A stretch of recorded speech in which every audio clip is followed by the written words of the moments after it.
And here's what comes next in things like Russian interference in America and in other countries in the age of cyber war over the next decade.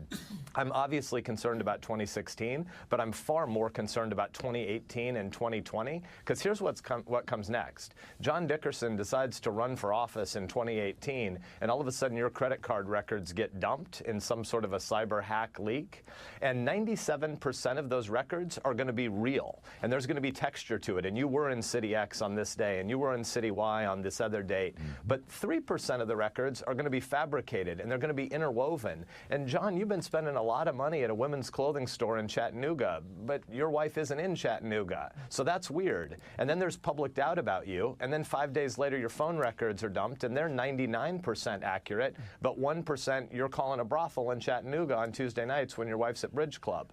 Wow. That's what's coming next in the era of cyber war. He's exactly right. And we're right. going to need to have some institutions that we can rely on and believe are apolitical when the public has more and more doubt. And right now, Washington isn't at all focused on the long-term challenge of rebuilding a shared narrative about America and institutional trust in our servants. So he's exactly right. And it's why I went at the beginning of this hour to talk to you about the FBI agents. We have to separate the good people of America that are in these institutions, and they need to stand up and make sure that, good guys, please don't leave. Please don't leave. You have to fight it from the inside, and if there's political nonsense going on, you've got to whistleblow. Now, who are you going to whistleblow to? I don't know. But it was the same thing I said about journalism under Barack Obama, and they didn't whistleblow. And look at them now. Look at them now. You have to this is the problem with the NSA record banks that are sitting there in Utah. You don't have access to them. They have everything in your life. And yes, they're not listening. But if somebody would get a hold of those and be able to take every phone call, every text message, everything, and they dump 99.9% that is real. However, you don't have copies of those things. You don't know what else. You can't put it into context because they're dumping this and then they're presenting it in a different way. Or they're adding one thing that isn't right. This is how disinformation works. This is how the former Soviet Union used to destroy people. And this is why the phrase, well, I don't care if they're snooping, let them. I'm not doing anything wrong.